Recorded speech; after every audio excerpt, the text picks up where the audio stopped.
So do you find yourself sitting around with nothing to do on a Saturday wondering what is the best caliber for a pipe tamper?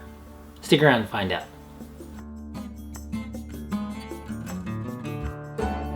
Alright, it's Caleb here. Welcome back. Thanks for joining me again. Today I just want to talk about real quick how to make a pipe tamper and what is the best caliber to use. Now, America's a gun culture and I love it. Absolutely love it. I find myself sitting on piles and piles and piles of brass. Pipe tampers are a thing that we all use and know and love if you are a pipe smoker. It's something you regularly need and find yourself reaching for. Now, you can get plenty of cheap ones out there, you know, like the little, they have little, I don't even have one around here. They have, oh, I do actually. I gotta cover up my work here. Ah, here we go. This is a pretty traditional pipe tamper. I don't remember what you call it, but it's got a thorn in it, it's got a spoon, and it's got a tamper on the end. So it's like a little multi-tool for your pipe kit. But if you don't have one of those, or you just want to play around with something, here's a fun idea to make yourself a pipe tamper out of leftover brass. Now, this may be a highly controversial and much debated topic, but personally, I think the best caliber for making a pipe tamper is something I'll reveal at the end of the video. Not right here. Let me put that aside. Put that right there, just for now. Let's hide that. So here's some common brass options you have though. 308, 223, and 300 blackout. They're about the most common rifle calibers out there in the US today. Why a rifle caliber though? Granted, you could use a pistol caliber, which I don't have around. You could use pistol brass, about that tall, and you could glue something in it to make a scraper with. But I like to focus on a single use, as simple as possible type of tool. Now the 300 blackout, the problem you find with the smaller calibers like this is it goes right down in the bottom of your bowl there, if you have a tall bowl, 41 millimeters or more, and disappears. You don't have enough to get down there and scrape and move things around. Now it may work great for a tamper, but the way you can get it to be useful as a scraper too is if you glue something in it, which may be kind of a pain in the neck trying to find a piece of antler, horn, bone, wood or whatever to glue in there so you can use it as a scraper as well.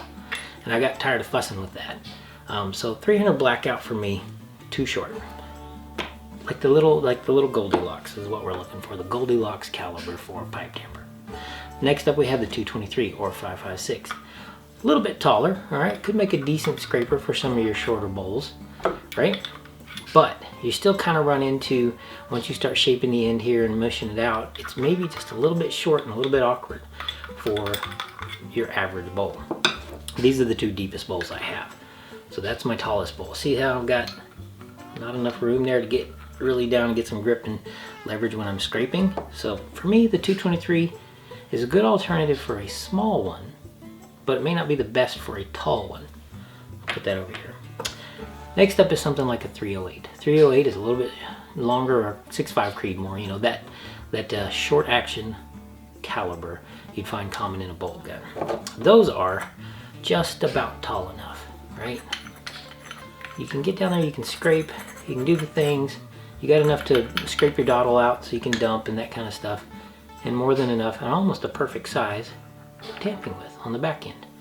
And this is also, part of this video is, rifle brass actually makes the best tamper I've found so far for common use. Like if you're just something around the house you want to mush, and I mean you can find cheap brass at a surplus store too. So if you want to make yourself a tamper, let's get into actually doing it though. I'm going to show you how to do this real easy. Okay, so the tools that you need to do this are very simple. You need some kind of vise work holding setup. You need your brass, and you need a file and a regular old ball peen hammer. Nothing fancy. The first thing I do, make sure that this does not have any powder in it, of course, obviously. And I always use a spent brass case where I've left the primer inside of it. And if you want to be double sure that there's nothing explosive left in there, try to light it or maybe put some water down in there. But I like to have this closed up so it doesn't gunk up with you know, filth or whatever. You could also just put epoxy in there, fill it with epoxy or whatever, but I just leave the spent primer in there and the spent brass because it's already discharged. There's no explosives left or whatever. First thing you want to do is start mushing down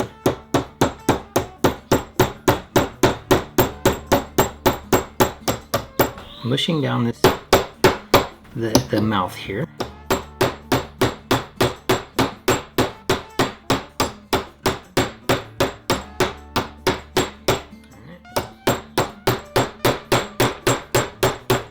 Now this isn't the most stable table that I have, so it's kind of bouncing.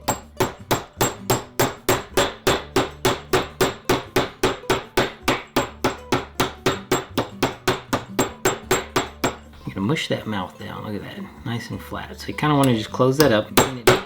Now if you find brass being an alloy, it tends to work harden. So if you need to anneal it, all you have to do is get a lighter or a little mini blowtorch.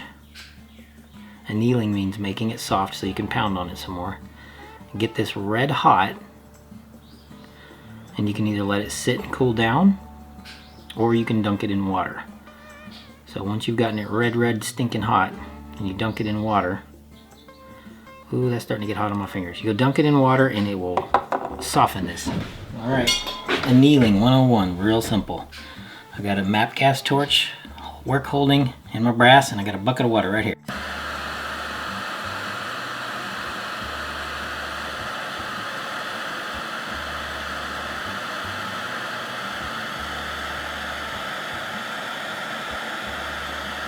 See how the flame is dancing and the color's starting to turn?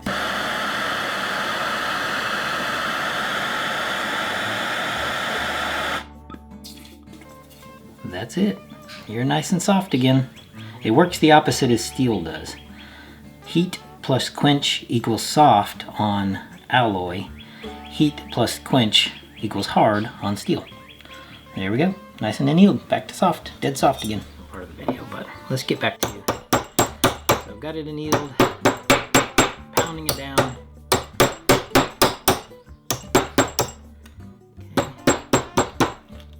Okay. Alright, now, next thing you need to do, now that you've gotten it flattened out, is take off the lips here. You got these really rugged or really sharp corners there. You want to take those off. So, you can do that by, I do it on my grinder because I have an actual belt grinder, but you can take a file if you don't have a grinder and do the same thing.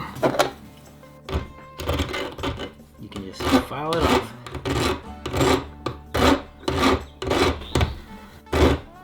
Very simple technique for this.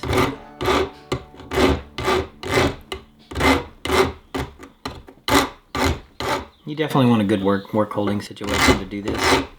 This is just a demonstration. So, using a common file, you can round this off nicely.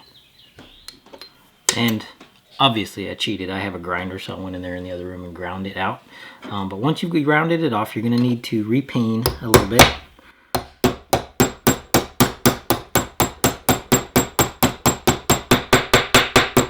You want to moosh that lip down so there's not too much of a gap there. If you really wanted to get fancy, you could solder that gap with a silver solder or whatever, but you don't need to do that for this discussion topic here. This is just the simplest way to do it, and it really doesn't matter if there's a little bit of a gap there. You just want to mush it, smash it down as best you can. Just trying to keep this project simple and functional. So now we've matched more or less the parabolic arc at the bottom of a tobacco bowl. So that's what we're trying to go for. Next thing you need to do, take some sandpaper, which I think I have closely. There we go. Take a little bit of sandpaper and deburr that sucker.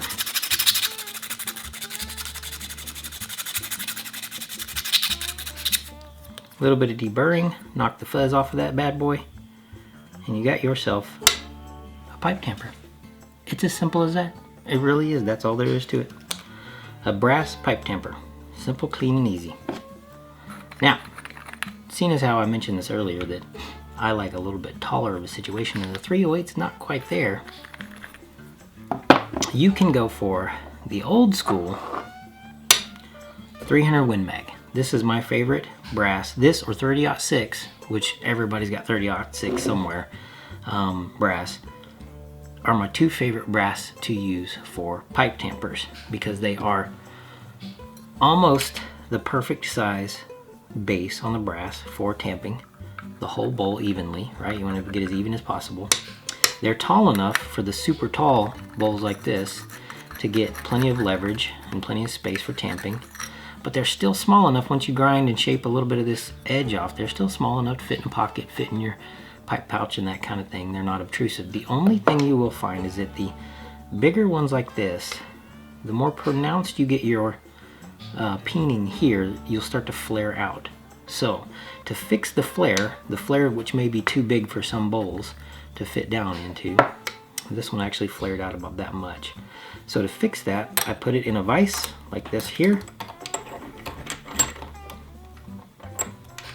and I just smoosh it in, just like that. Smoosh it, smoosh the edges in, kind of roll it together.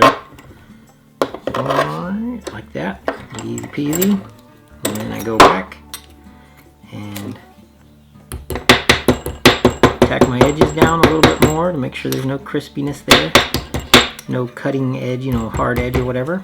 And a little bit of sandpaper. And boom.